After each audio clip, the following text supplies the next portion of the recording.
Hello ladies and gentlemen, I'm Black Fireball, also known as Luke, and I wanted to do another one of these videos, and today we're going to be looking at Sage the Sentinel, one of the more potentially necessary characters that you need on your team in Valorant, but also I think people are going to say that she's required in every single team along the line, and I think she will be at high levels of play, and I think she will be at pro play. But I think when you're just a regular Joe Schmo, like myself, if you're playing relatively mid-tiers, say silvers and golds, if that is the ranking system that we get in Valorant, I think you're going to be okay without having a Sage on your team, but I think it's going to be better to have one if you can. We're going to enable cheats here and just stick that on.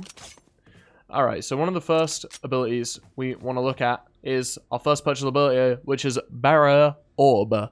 I'm talking a bit funny. Our first purchasable ability, which is Barrier Orb, which is something that you've probably seen a lot online already. It is a barrier you can cast that goes up. Look at that. Wow. It lasts for... Does it say exactly how long it lasts for? I think it lasts around 45 seconds, but that is just a guess. But we can sit here and we can find out and we can watch. So you'll see it develops these little cracks in it as it gets lower into the time. So we put it down at about 1:30. We're about to see how long it is lasting here. When you're casting it, you can also rotate by pressing that button again. So you can rotate it. You can even bring it underneath your own feet, and we'll play around with that in a sec.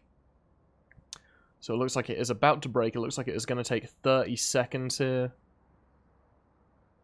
About 35 seconds. Because I think we cast it just a little bit before 1:30. So about 35 seconds there. So that is, it's a pretty powerful ability. It is really situationally quite good. I will actually show you a place where it is very, very strong right now. And that is over on the B site. Let us pause the match timer here. Just so we don't run out of time. So I have enough time to get my thoughts across. So, whilst we're on the way, I'll show you something you can do. You can just put it directly under your feet. You can use it as a little boost, so you can peek corners with that. So if I wanted to peek this corner here and take a funky angle, I could be up here fighting enemies. But on B site, your defending line is it's either right here or like slightly in somewhere. Your defending line is in this corridor. What you can do is you're sitting here, ready, the barrier goes down, bam. What you've done there is you've just held B site all by yourself. And then either they're going to jump over, smoke over, they're going to break it, it's going to take them time to do all those things. You can play back here, you can play back here, you can listen to what they're doing if they're trying to break your barrier. For the first 35 seconds of the round, B is going to be secure, and your team can have 3A, 1 mid, and then just use solo holding this site. It is perfect for solo holding this site. And it's a really strong tool to use early. It's also, if you're defusing the bomb and you don't know where the last enemy is, say the bomb was, I don't know, planted here where everyone always seems to plant, and you want to protect yourself. You don't know if they're there, you don't know if they're up there. You can now defuse the bomb in safety. Also, I'm going to be like stuck here. Boost myself out. You can do that in safety. A super powerful ability, use it wisely. Remember, you can cast it underneath yourself, you can boost allies up out of tricky situations with it, you can boost onto various boxes with it as well. Oh, I didn't want to cast. So you can actually get up onto this with it, stuff like that. Very, very interesting. The next ability is Slow Orb, the second purchasable ability. Equip a slowing orb fire to throw. Bounces off walls, detonates on the ground. I believe it can bounce twice. Does it have a limit of the amount of times it can bounce? That was a double bounce. Yeah. So it can bounce twice, potentially even more. It seems to only detonate on the ground from what I can tell. But basically how this works is... Can we get like a nice flat area to demonstrate this? So this hits the ground. Big old feel of slow. Slows allies, slows enemies, lasts about that long. Not entirely sure. What was that, like 10 seconds? Slows people, makes noise when people walk over it as well. See, no noise. I'm walking over it. Clack, clack, clack, clack, clack, clack. Slow So you can use that to slow people coming to retake. You can do it to slow people pushing a site. Very, very nice. Your E is something I can demonstrate by myself, actually, through this marvelous technology I have called self-pain. So I'm going to try and get myself down as low as possible, because I want to demonstrate this is a very large heal. A very, very large heal. We're just going to be here for a second. The name of this ability? Healing Orb.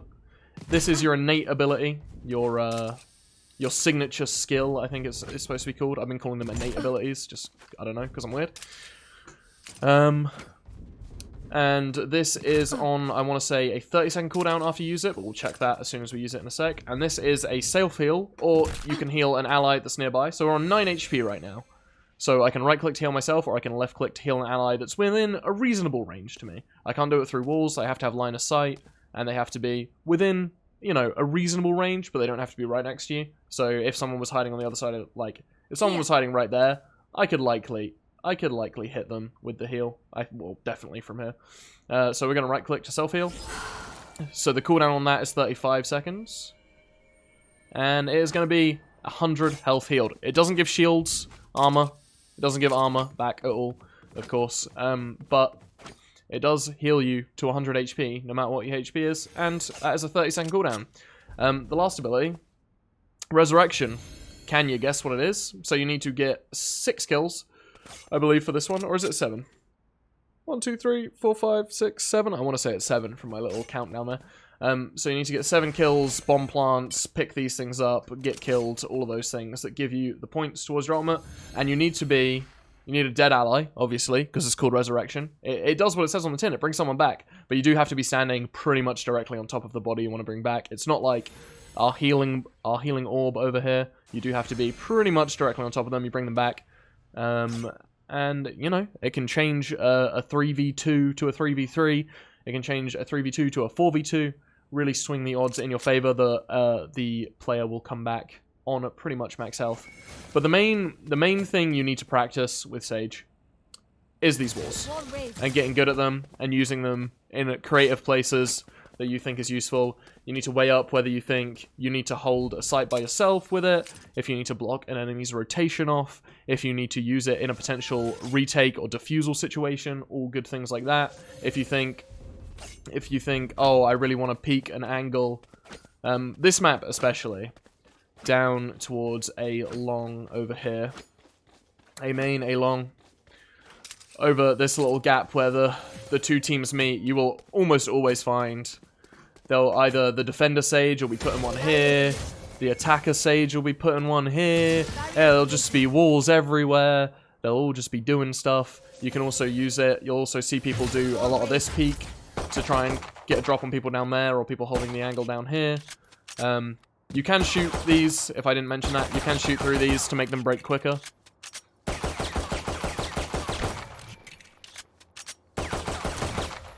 See, so this was this wall, broken quicker. Overall, Sage is a super useful person to have on your team, but you can get away without her.